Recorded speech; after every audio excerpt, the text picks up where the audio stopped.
We're rolling out on the socials, and now we're going to let everybody into the Zoom call. Wonderful, wonderful. Admit. Hey guys, welcome to Piano Tech Radio Hour once again. Like to see those regulars and also the fresh new faces. We'll do an intro to the program here momentarily, give some context before we get started, and that will roll into today's conversation with Michael McClintock coming to you live from the city of Paris, France, via Kansas City, where he was last stationed. So we're going to talk about his global adventures and his musical adventures as well. And I will introduce the program and introduce him momentarily, but I always like to give people a moment to get yourself settled. If you're checking us out on the socials first time, stay tuned. It's going to be a good program. We'll be here about an hour. If you did want to jump in on our Zoom call, you can do that as well. We'll put some links into the social media comments so that you could jump into the Zoom if you're feeling like get a little closer to the action. Doesn't always happen, but you're always welcome to make comments in the chats or even to become a part of the conversation. Raise your hand. We'll bring you on audio or video if it makes sense. All right, everyone. I would like to welcome you to the program now. This is Piano Tech Radio Hour. What we do is we gather here on the internet every Saturday to meet with and learn from the most fascinating and knowledgeable folks in the piano world. This could include manufacturers, rebuilders, musicians, and makers of other instruments, and of course, piano techs. Our mutual goal is to become better at our crafts, to help each other, and to create an ever more musical world together. Piano Tech Radio Hour is brought to you by Piano Technicians Masterclasses. That's an online learning resource that brings you cutting edge instruction from piano industry masters without leaving your home. You can find out more at pianotechniciansmasterclass.com. You could also subscribe to Radio Hour. That's just $16 a month. You get direct access to each week's private Zoom call, as well as all the archival recordings of over 200 episodes in our member area. Join using that link bit.ly/join PTRH, bit.ly/join PTRH. Take a minute to remind you we have an audio only version of the program at pianotechradio.com. That podcast is received acclaim all over the globe. We've reached 100, top 10, even number one status in various locales in the performing arts category on iTunes.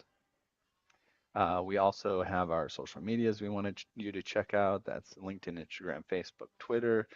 Our Substack blog has some great information out there. There's also a kind of related program that's new. I always like to plug around this time. It's the Future Education Podcast. We're talking about really fascinating stuff. Just put out an episode about how quantum computing is changing education and how there's accessible jobs for folks. Maybe even a piano tuner might be a good person to transition to a quantum computing technician. So listen to that episode and tell me what you think. But without further ado, I would love to introduce our guest for today, Michael McClintock, a world-acclaimed guitarist and educator. He's known for his genre-crossing sound and dedication to sharing world and Latin guitar traditions. He's got roots in classical performance and deep studies in jazz, flamenco, Brazilian, and Cuban music. He's developed a unique voice that is as technically refined as it is emotionally rich.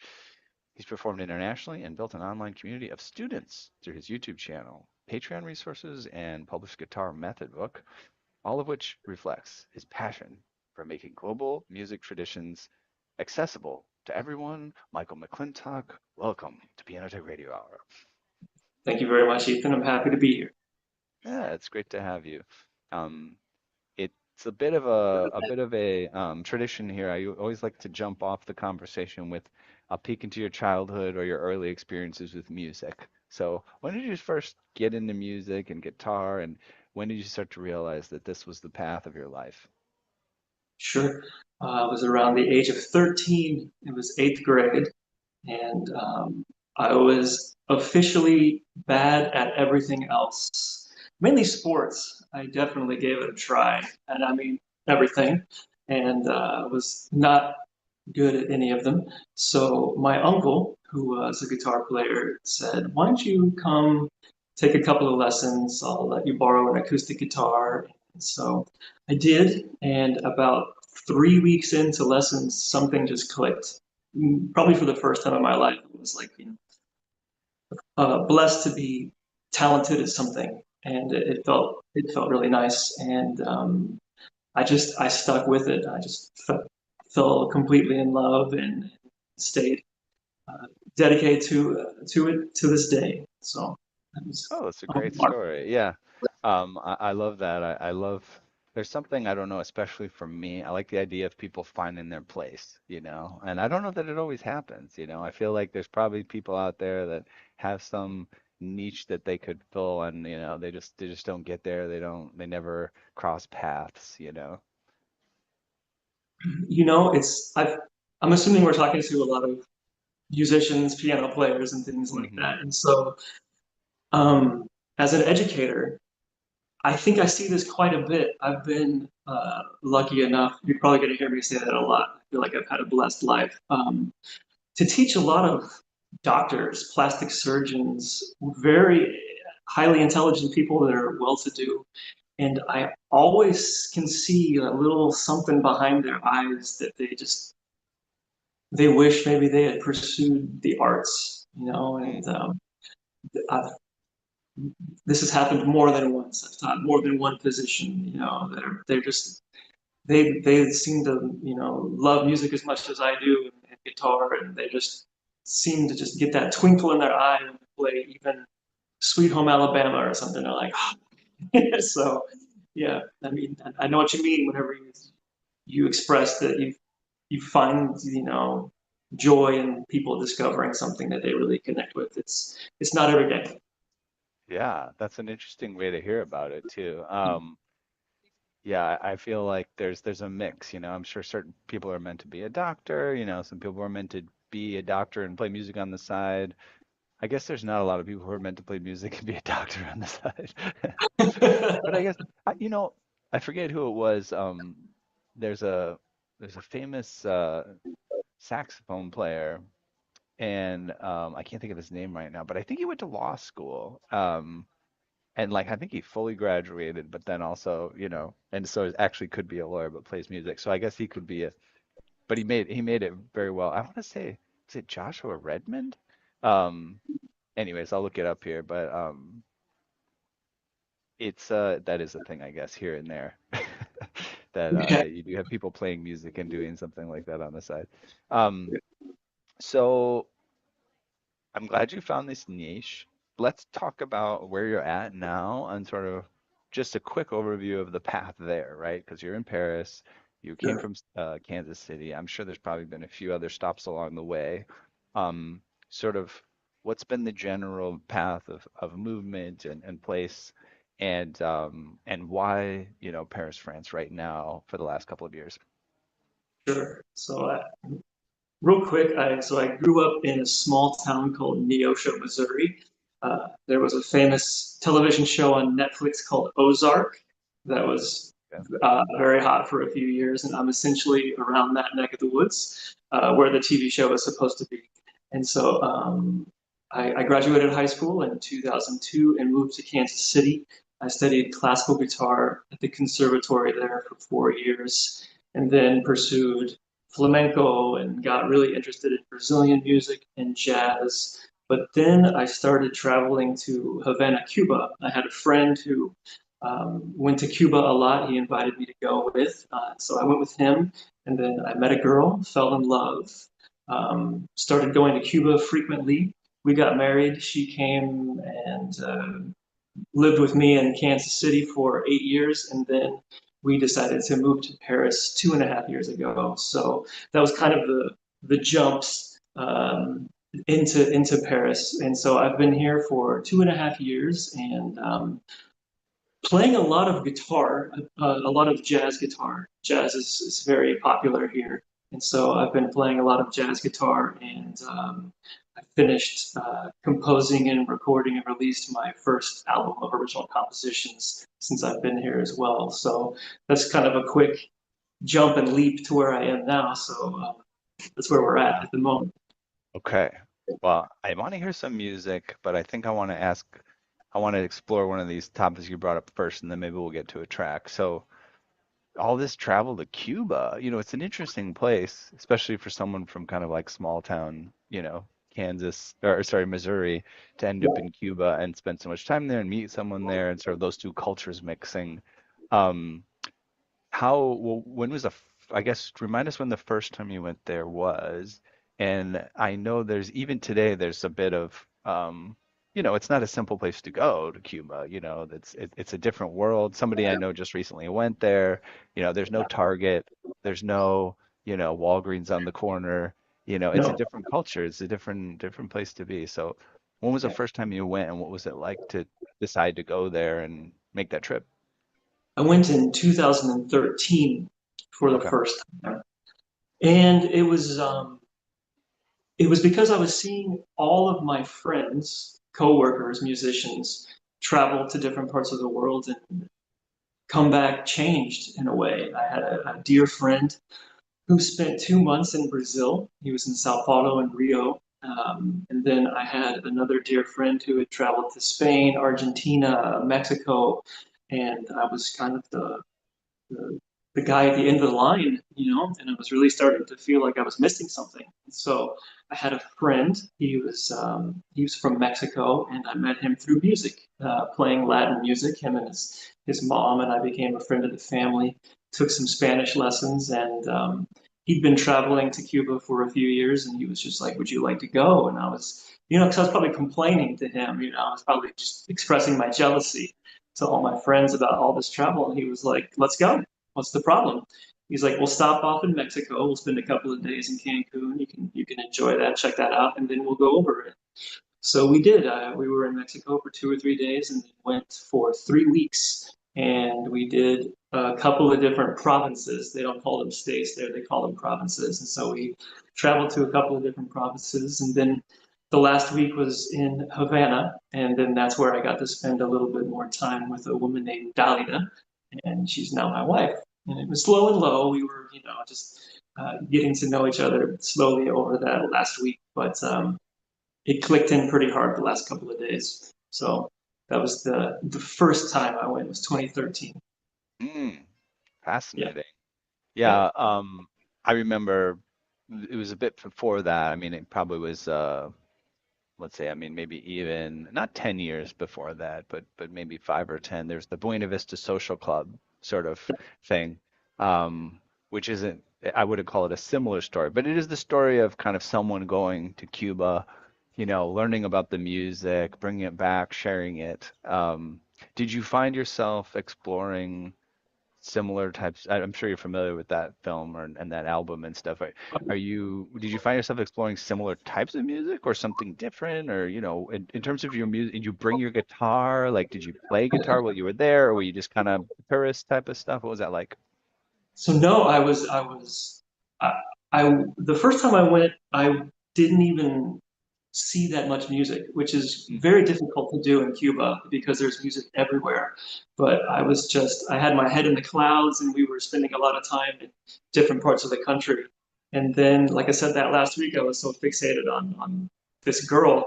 But I went back to spend some time with her in 2014, and that's when I saw a lot of musicians playing in different bars and cafes. And I was mistaking this Cuban instrument for a guitar, but they have an instrument called a tres cubano, or a Cuban three, and it's okay, got three doubled strings. It's kind of like a 12-string guitar concept, but cut in half essentially. sure. And at that point in time, I kind of was able to come up for air for the first time and be like, what's going on here? And so she helped me approach the gentleman who was playing. He was super cool, like most Cubans are. He was just like, take it, check it out. And I had no idea. The tuning was a little bit different. But after that, we went back to her apartment that night, and she was like, "You don't really know much about Cuban music, do you?" And of course, I was like, "Well, the Buena Vista Social Club, yeah."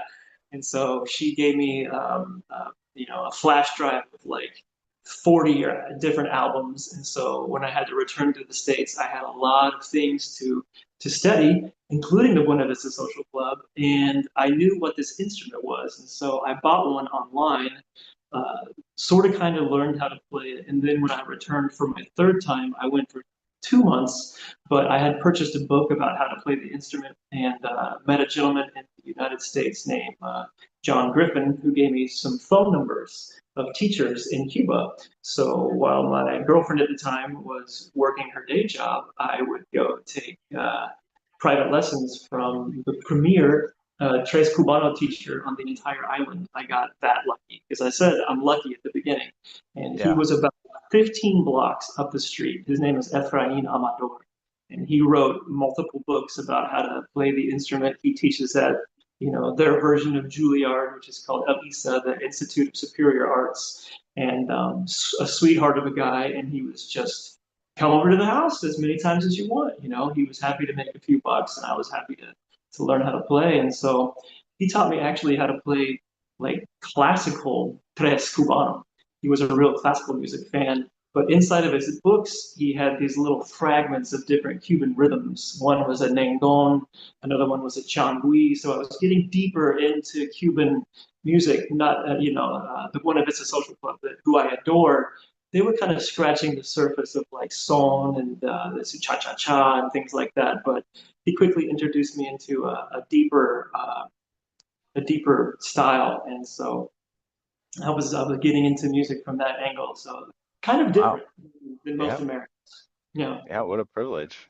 All right. Now definitely. it's time. Let's listen to something. So we have four different things to choose from that you had shared. What do you think might be a good thing to listen to at this minute in the conversation? Yeah, I wrote a track called Matancera, and a Matancera is a woman from Matanzas. My wife is from the province of Matanzas, and so I wrote this for her.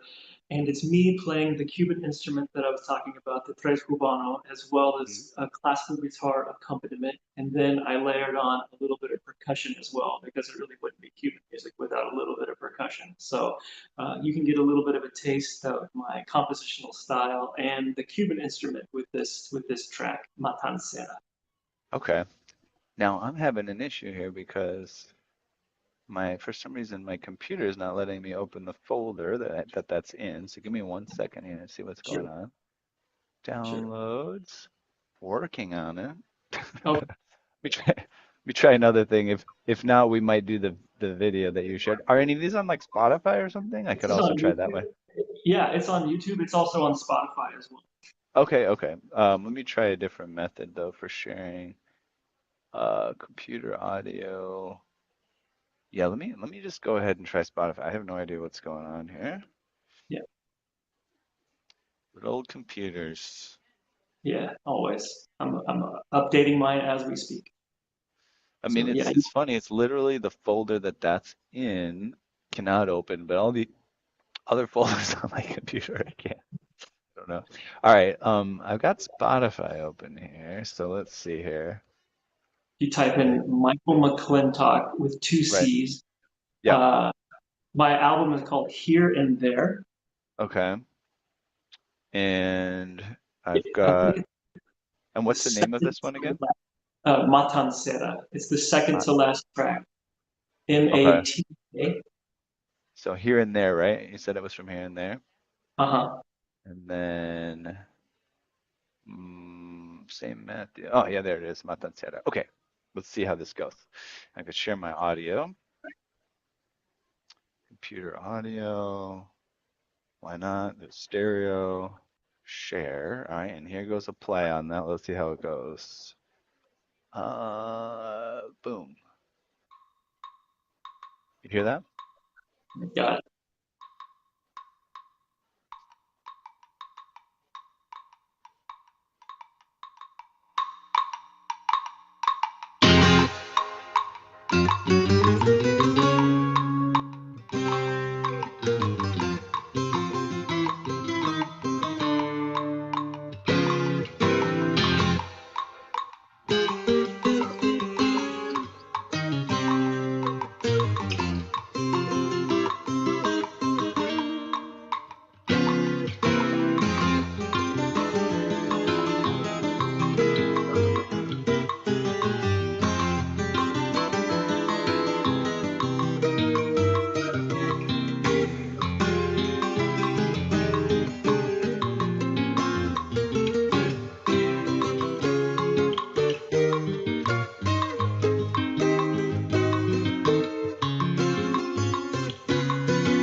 gonna fade it out here.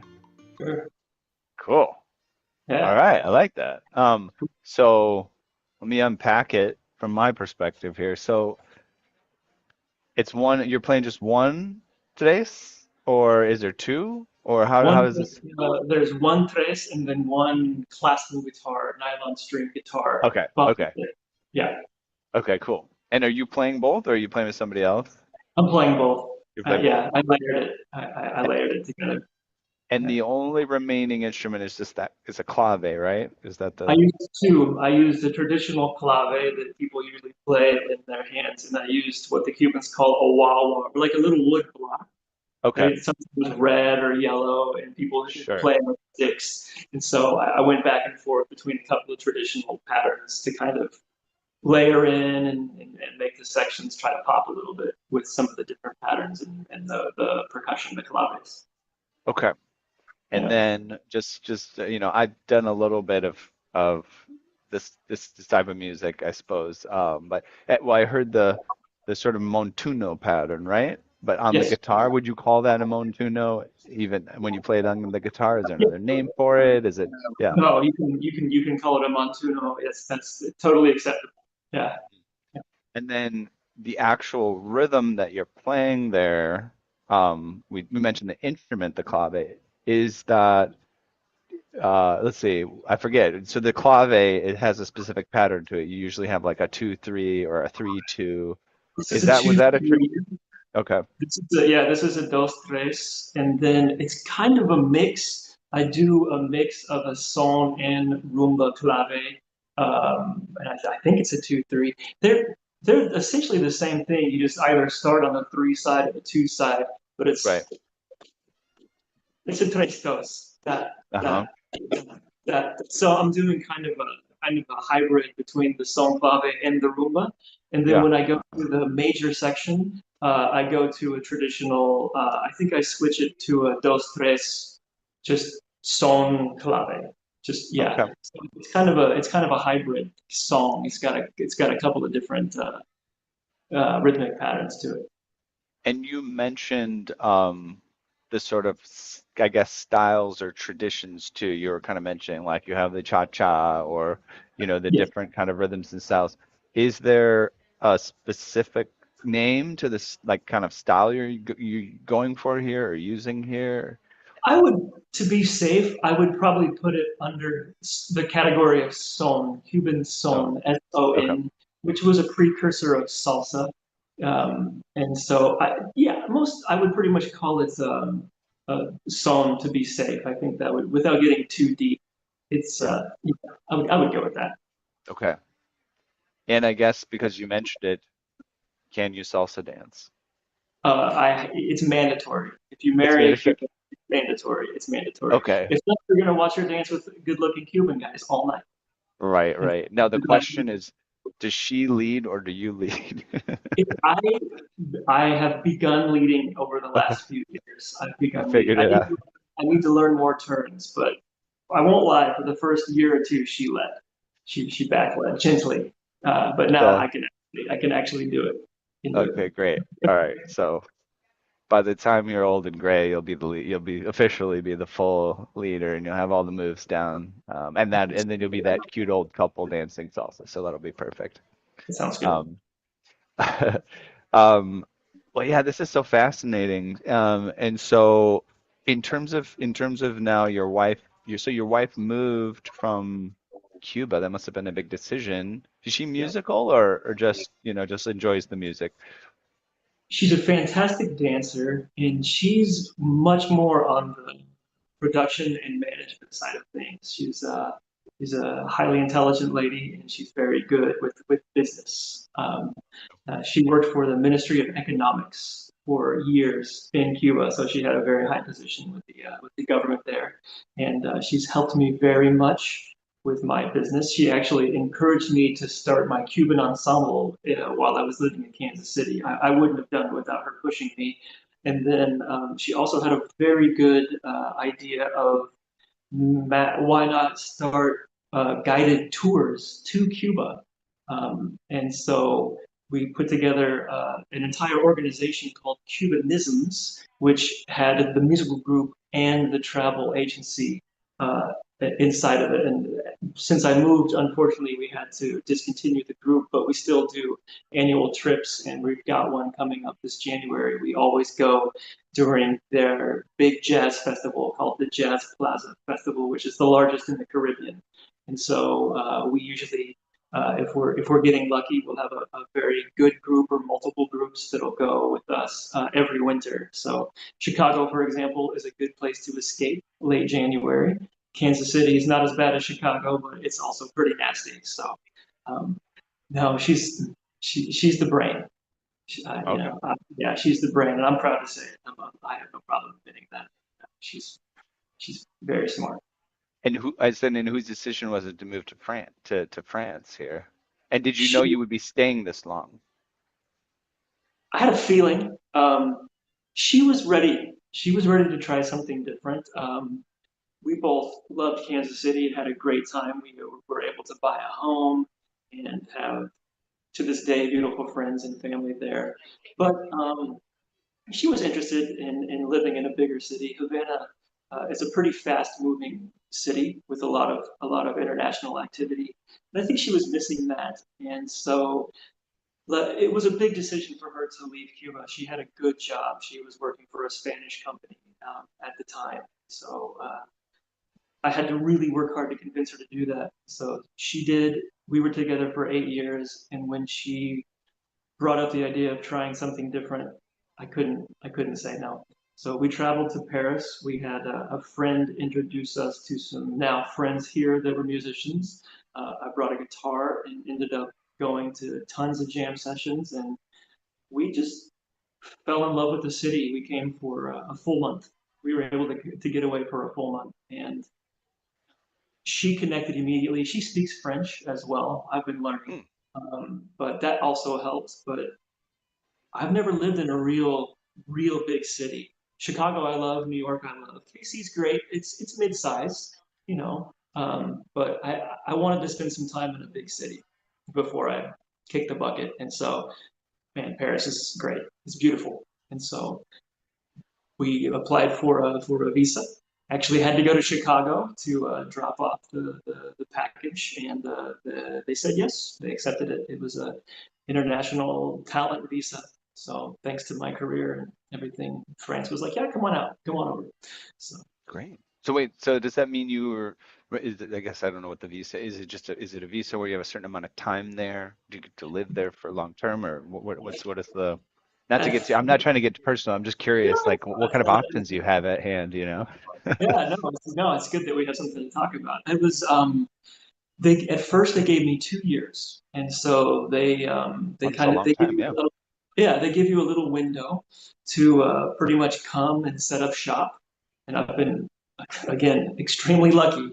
I've met some great musicians here that have hired me. They've taken me under their wing, and so we just add to the dossier, every week or every month when I do something big. And then at the end of that 2 years, which was about 6 months ago, we reapplied. And so I finished my album here. So I included that in the submission. I included all kinds of performance activity. I got to play in Sardinia, Italy. I got to play in Belgium. All those things, you just kind of start collecting your France activity. And then we reapplied, and they said, it looks good. You can have 2 more years. So I'll have to reapply for another extension in about 18 months. And if they give me 2 more years inside that time frame, I can apply for citizenship, and I will. I will if I can get lucky one more time, if I can keep working hard, and can get one more 2 year chunk, I'm going to go for a citizenship. That's fascinating. There's a book you may not be aware of, but I'll have you check out. It's called The Piano Shop on the Left Bank. Have you heard of this book? No, I have not. Grab a copy. It's relatively known among piano technicians, but it's about an expat. Well, it's an expat living in Paris, and he just kind of comes across this mysterious. You can't even tell if it's a piano shop. It's kind of one of those things where you go through the door and then there's opens up a whole, secret world of. Nice. Um, but I've never been to Paris. I'd like to come. You're sort of making me want to go there even more. But I think it would be fun to read that book, and then you can actually go to the little locations that are mentioned and catch the vibe of the city, as you read it. So That check sounds it out. cool. Let me know what you think. I'll read it. Um, let's listen to another track here. What would you recommend? I guess we've got the all of Spotify at this point now. We'd have to stick. Unless I could figure out how these files open, but I think we're still stalled out there. Um, yeah, what should we check out? We can slow it down a little bit. When I first moved here to Paris, I wrote a ballad for my mother. Her name is Mereda, and I think it's track number 4. And I'm a I'm a big sucker for jazz ballads. Okay. I like bossa novas. I like jazz ballads. I guess I like really pretty slow tempo music. And so I was inspired by a beautiful jazz song called You've Changed, and a version by Kurt Rosenwinkel, who's a fantastic guitar player. And it just kind of came out. It just was one of those nice organic moments of composition that the song just kind of fell out of my fingers over about an hour or two. We were sitting in our Airbnb at the time. We hadn't moved into our apartment yet, and it just kind of came out. So it's called Mereda. I composed it for my mom. Great. Does it make sense to play it from the beginning, or should I start in the middle anywhere, or what? You can play it from the beginning. It's a Okay. slow tempo kind of AABA form. Okay. So the first minute and a half is the melody, and then I just kind of develop it up an octave, and then up an octave again for at the end with a bridge. Or if you want to jump to the guitar solo, you could jump in to roughly maybe a minute 15 seconds in. All right. Yeah, we could Yeah, do let's that. we'll start at the Solo. beginning and see maybe we'll get to the solo. We have time to get to the solo. Let's check it out. Cool.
Wonderful. I like that. Thank you. Um, how I'm not a guitar expert, been playing it. How the higher notes on that feel like they're kind of towards the the top end of the spectrum, or is it, or do you have more range to go on a tune like that in That, terms of that the was upper? that when it went up high, that's Yeah, the very last fret I have on my yeah, instrument. Yeah, and yeah. so that was the top. That was it. Yeah, I could tell. Like it really plays the range of the instrument and really kind of make those shine. I like that about it. Nice man. Thank you. Um, I can't help but reflect on the interesting mix of cultures you now can bring together, right? You've got the French, got that kind of like Django Reinhardt kind of, also just kind of like the French music and the French versions of jazz, and then you've got the Afro-Cuban kind of stuff coming in there. And then of course Kansas City, I think it's easy for us as like I'm from Chicago and Michigan, Midwesterners to kind of think of even though jazz is great, to think of these other places as where there's something cool and exotic. But Kansas City is like Kansas City jazz, it's got its own you know, style and history and roots, these deep roots. I think you could think of Kansas City as like American roots music. Yeah. Um, how do you think about all those things coming together and consciously and subconsciously? What's well, one thing that's interesting is you can live in a city for 20 years and you know that there's something good happening in the city, but you never really realize it until you leave for a few years. And then it's just like some of the musicians in Kansas City are so good. I mean, the jazz tradition, Charlie Parker is from Kansas City. And so I think, his influence is endless. And so there's some players in Kansas City that are just top, absolute top world class. And so that's one thing that I took for granted while living in Kansas City. I wish I would have studied with some more players, and I wish I would have developed a little bit more jazz and bebop knowledge while I was there. And so living here in Paris has made me feel that way. And then just kind of, I was thinking about this earlier today because I knew we were going to have an interview, and it's pretty cool that I have these different knowledge bases. But it's also interesting when I look and I can see the people that have dedicated their lives to just one craft or to just one style, and then you just see like these monster piano players or monster guitar players. I've mentioned Kurt Rosenwinkel earlier, who he can definitely play some different styles of music, but he was primarily jazz guitar, and it shows. I mean, he's just a monster. And so that's um, I wouldn't change anything, but that's one thing that sometimes I feel like it's like, oh, if I would have stayed with classical guitar, I'd probably be a pretty heavy player by now, potentially world class. That would have been my goal. But I can't help it. I can't, I'm never going to change because I'm 41. And so it went from rock and roll and blues to classical to flamenco to Brazilian music. And then with Brazilian music, I got interested in improvisation. And then I've been flirting with jazz for years, but I've never really gotten married to jazz or close enough to have a proper breakup. So, um, but one thing that it gives me a lot of joy is to be able to compose with these different colors. These to be able to paint with different brushes, um, and it's something that I don't know if I could compose just a classical piece or if I could compose just multiple jazz pieces. Everything is kind of bleeding into each other now, and it makes me want to continue to kind of try to see what kind of actual voice I have because right now I think it's still strongly influenced by quite a few different players. But the older I get, I start to see little points of breaking away and trying to find my own sound and things like that. So I don't know Yeah. if I answered your question very well. Oh, I like it. It's a great answer. Yeah. Okay. I mean, I'm a big fan of people, taking non-traditional paths and seeing where it leads, I don't know why. There's a couple things thinking of, especially when you're talking, and one of them is uh is Narnia by C.S. Lewis. Are you familiar with these stories, right? The The Lion, the Witch, kid, and the the Wardrobe. lion which in the wardrobe, the kid's wandering around playing hide and seek and goes into the wardrobe, and then all of a sudden, there's this magical world you would never find if you didn't get lost first, right? Yeah.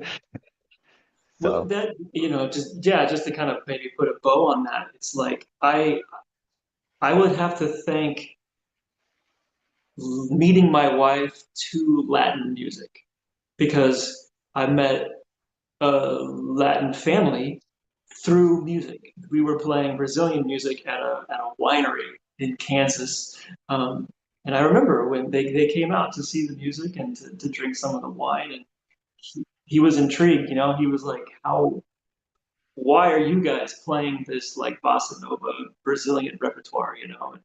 And from that, I met him and his family, and then he introduced me to my wife. And so about half of the friends I have right now are thanks to playing different styles of music.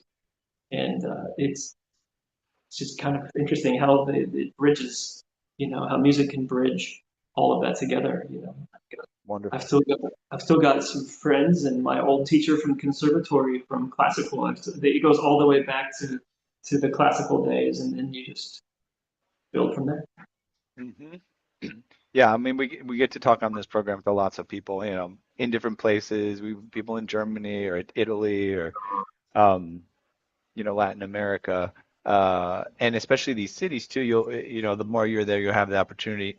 I lived in New York for several years, but we talked several weeks ago to a gentleman who moved from, old Amsterdam to New Amsterdam, right? He was a huge fan of jazz, and he lived in Holland, and then he came and he went over, and now he lives in New York, and that's his place, right? But then he had all those interesting pathways, and especially now you're in a larger in urban environment, you have the opportunity to. Um, I've talked to people who live in New York. Now they're playing in these ensembles where it's just like, oh, hey, yeah, we need someone, and it's Arabic music, right? Or it's, some, odd kind of polka or whatever it is, and all of a sudden you get, just because you're in that big city and people need players, you start to get even more, in your mishmash of music. I love it. I like Uh, that's the thing I love about music. Now, I keep thinking of New Orleans. Have you visited New Orleans? I have I have Okay. a few times. Yeah, Yeah. I feel like just inadvertently by the places that you've been, when you put it all together, it's New Orleans, right? You got the French Quarter, you've got the sort of Afro-Cuban stuff, and then you've got the Kansas City going down. I feel like if I had to put you one place that put it all together, it'd be New Orleans. that's cool, man. I've never thought of that. I've never ever. That's very cool, Ethan. Yeah, you're right. Because I mean, they call New Orleans the northernmost Caribbean city. I don't know if you knew that. The northernmost. I think that's correct. Somebody might want to fact check that, but I believe they call it that. So it's got the Caribbean vibe, and then of course it's got the French Quarter vibe, the French, thing, the jazz, of course, and so you know, that's a cool observation. Nice, very cool. Now you just got to move different places. It'll change your center of gravity to some other city. But right now, you're New Orleans. Now you got to move to like Sweden or something like that, and then that'll put you up more like Montreal or something. I don't know, but right now, your center of gravity is New Orleans. Um, all right, let's listen to another track. What would you choose next? Do you know your audience a little bit better than me? We could do hmm something that has a little bit more of a classical vibe to it, or we could do something that has a little bit more Midwest Americana vibe. Hmm. Uh, I want to hear Midwest Americana. okay, the song "Big Sugar," Okay. All right, great. Get that going. uh, Here we go. a little bit more of a finger style kind of an obvious finger style guitar pattern to it, and it's got kind of some country, some kind of country jazz vibes to it. Awesome. Let's Yeah. hear it.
figured that one out. That's cool. I like that. Hmm. It's got so many things that it makes me think of. Um, it's very interesting, and I don't know how it probably unintentional. I hear like a little bit of Pat Metheny almost in there.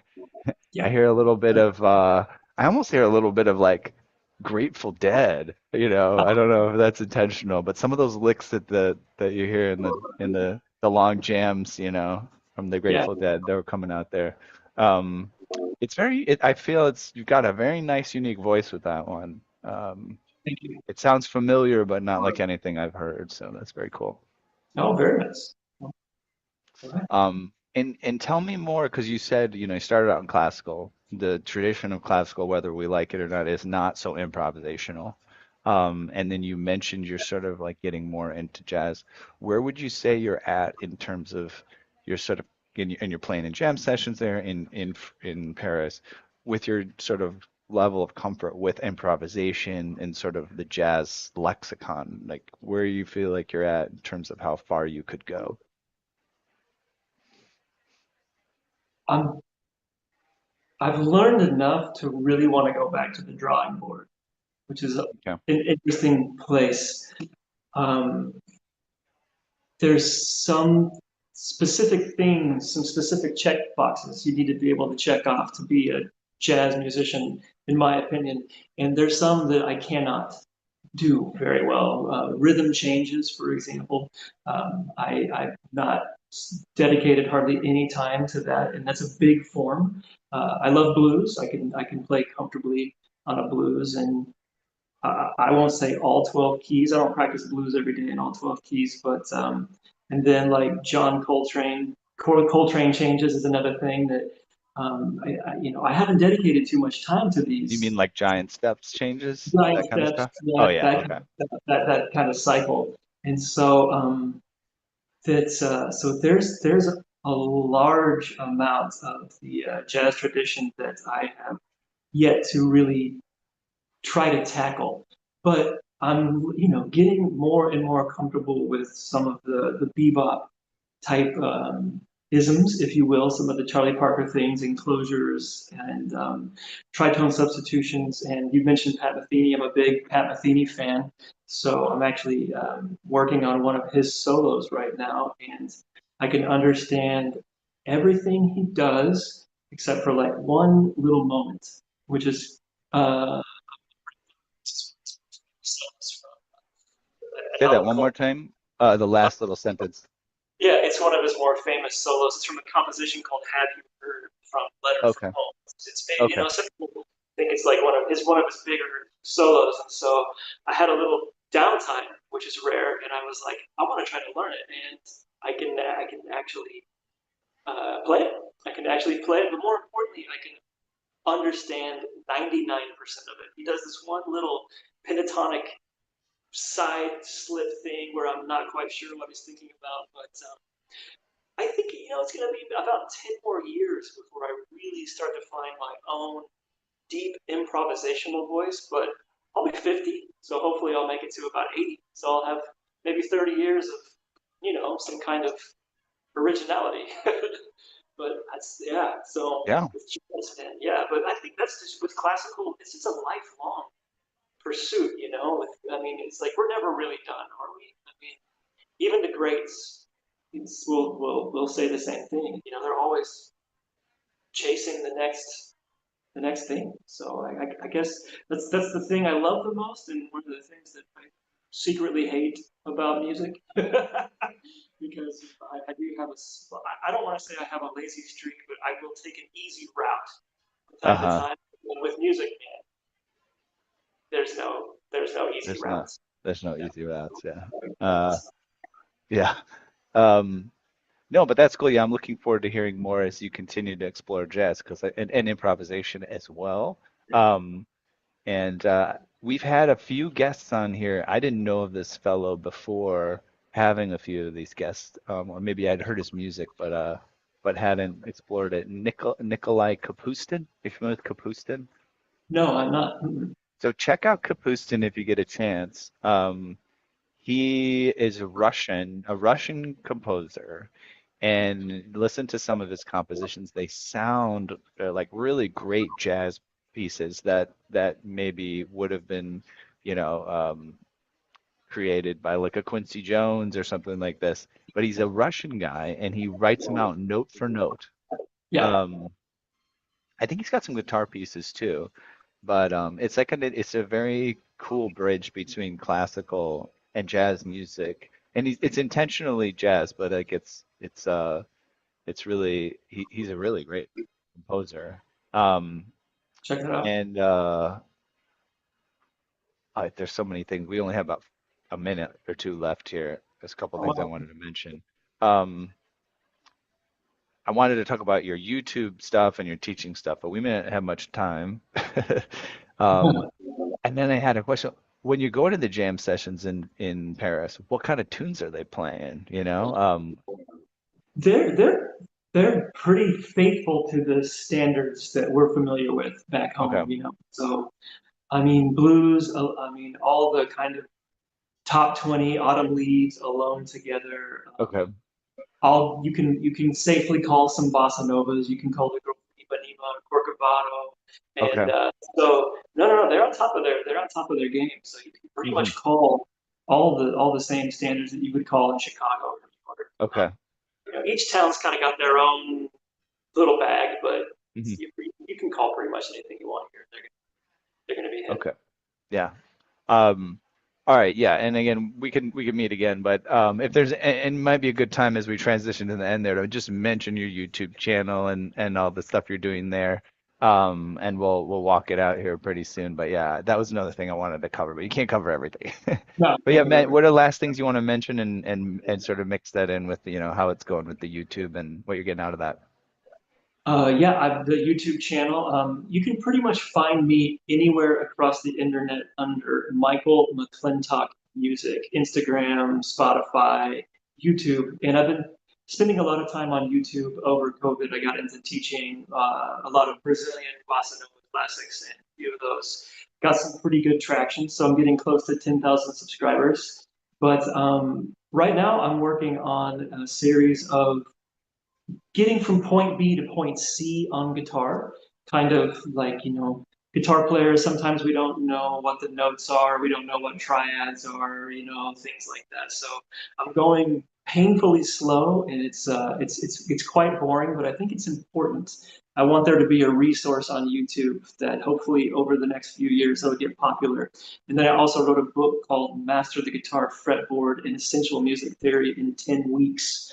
And it's my concept of how to learn the guitar string by string because it's a labyrinth to say the least. So if there's any guitar fans out there, Michael McClintock Music, you can find all kinds of nerdery and things like that on YouTube specifically. So Wonderful. Well, it's been a pleasure.